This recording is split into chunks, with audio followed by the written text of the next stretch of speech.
अयोध्या धाम में त्रेता युग की एहसास अब अवध नगरी में दिखाई दे रही है। 22 जनवरी 2024 को अपने जन्मभूमि में विराजमान होंगे प्रभु श्री राम जी।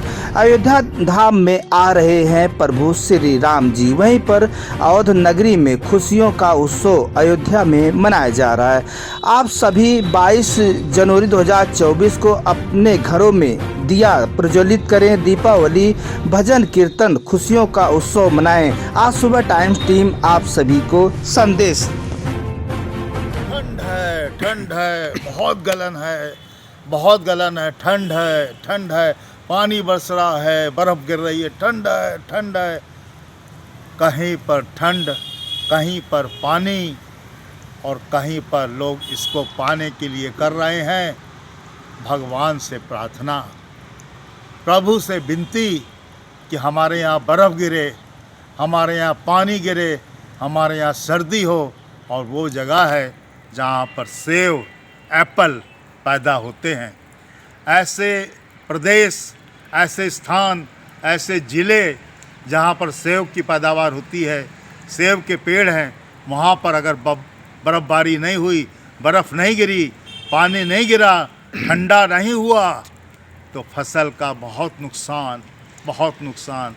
लोग प्रार्थना करते हैं अपने इष्ट देव से कि खूब बर्फ़ गिरे, बर्फ़बारी हो, पानी गिरे, हमारे सेब खूब बड़े बड़े हों, मीठे हों। क्योंकि अगर बर्फ़बारी नहीं होगी, पानी नहीं गिरेगा, ठंड नहीं पड़ेगी तो सेब बहुत छोटे होंगे, कम मीठे होंगे, हमको नुकसान होगा फसल में और हमारी रोजी यापन में फ़र्क पड़ेगा। इसलिए हर चीज़ का हर स्थान पर अपना महत्व है। कहीं ठंड से लोग बचने में भाग रहे हैं और कहीं लोग ठंड को मांग रहे हैं कि आए और हम सब लोगों का जीवन यापन में मदद करे। यह है प्रकृति का खेल, यह है कुदरत का खेल, यह है हमारे प्रभु की लीला कि कहीं पर बर्फ़ और कहीं पर पानी और कहीं पर लोग इसके लिए हैं परेशान कि हमारे यहाँ पानी और बर्फ़ नहीं। यह है प्रकृति की व्यूह रचना और इस व्यूह रचना को समझना ही प्रकृति के साथ ताल मेल मिलाकर चलने की बात है और वही जीवन की सत्यता है और वही जीवन की देखा जाए तो पहल है एक आगे बढ़ने की, अपने इस पेट को पालने के लिए, इस संसार को कुछ कमाई करने के माध्यम प्रकृति के द्वारा जो मिल रहे हैं उसको प्राप्त करने के। आइए हम सब लोग ईश्वर से प्रार्थना करें कि जिसको जहाँ पर जो आवश्यकता है वो दे, मगर सबसे बड़ी बात हम सबको याद रखनी चाहिए, भूलनी नहीं चाहिए कि इंसानियत के आगे सब कुछ फेल है, सब कुछ छोटा है। इसलिए इंसानियत को लेके चलें। जहाँ पर सर्दी पड़ रही है बहुत ज़्यादा, लोगों की मदद करें और जहाँ पर सर्दी की आवश्यकता है प्रभु वहाँ सर्दी दें, जिससे कि हमारा परिवार का, लोगों का, फसल का भरपूर फ़ायदा हो और अपना लोग जीवन यापन अच्छे से कर सकें। ये विनती और अपील के साथ सबको हार्दिक शुभकामनाएं इस ठंड में बच के रहने की, इस ठंड के बचाव के लिए कि आप सब लोग बहुत ही अच्छी तरीके से कपड़े ढक कर चलें और अपने शरीर को और जीवन को सुरक्षित बनाए रखने में एक दूसरे की मदद करें। जय हिंद, जय भारत। आप सब लोगों को मकर संक्रांति की हार्दिक शुभकामनाएं, बधाइयाँ। एक ऐसी संक्रांति, सकारात्मक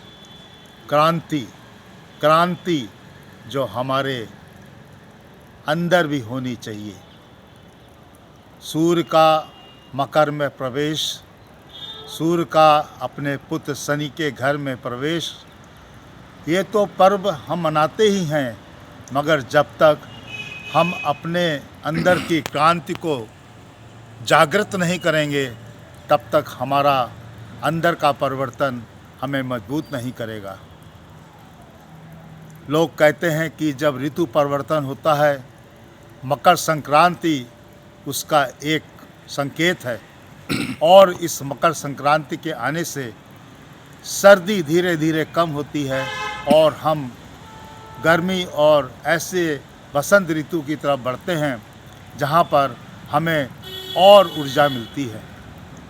मगर हमें उस क्रांति के साथ अपने शरीर के ऐसे रोगों को हटाने के लिए क्रांति करनी चाहिए, अपनी भूख को नियंत्रण में करने के लिए क्रांति करनी चाहिए, अपनी पैदल चलने की आदत को क्रांति के रूप में चलने की आदत डालनी चाहिए।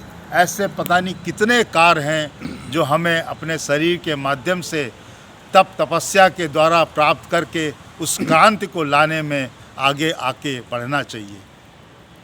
इस शरीर को अगर देखा जाए तो वास्तव में क्रांति की बहुत ज़रूरत है, और अगर मकर संक्रांति में हम ये शपथ और संकल्प लें कि हमें अपने को दुरुस्त चुस्त रखना है, तो क्यों ना हम मकर संक्रांति से इस संकल्प को पूरा करें। और सबसे बड़ी बात है, हम इस दिन से अपने प्रकृति की दी हुई बहुत सी नई नई चीज़ों को प्राप्त करते हैं, उनको दूसरों को देकर अपने इस कर्म को सर्वश्रेष्ठ सकारात्मक बनाने में हम अपने को आगे ला सकते हैं। इसीलिए सकारात्मक क्रांति, पॉजिटिव थॉट और पॉजिटिव कार्यों के द्वारा इस संक्रांति को करने में हम सब लोगों को आगे चलकर इस जीवन को सुंदर बनाने में लगाना चाहिए, और सबकी सेवा करके अपने इस मानव जीवन को संकल्पित करके इस मकर संक्रांति को सुंदर रूप देने में हर तरह से स्नान वगैरह करके अंदर के पूरे शरीर को, बाहर के पूरे शरीर को एक रूपता देके आगे बढ़ने में हम सबको संकल्प लेके बढ़ना चाहिए। यही है मकर संक्रांति का संकल्प, और यही है एक संक्रांति का आने वाला एक उथल पुथल का नया जीवन का, नई सुबह का एक सूर्य, और उसको हम सब लोगों को अपनाना चाहिए, अपनाने में आगे आना चाहिए। यही है हमारी मकर संक्रांति के पर्व का एक बहुत बड़ा पर्व दिन, और सूर्य भगवान की ऊर्जा का हम सबको लेने का आशीर्वाद। जय हिंद, जय भारत। नमस्कार दोस्तों, मेरे चैनल को सब्सक्राइब, लाइक करें और आइकॉन को जरूर दबाएं ताकि आने वाले वीडियो को आपको नोटिफिकेशन मिल जाए। धन्यवाद।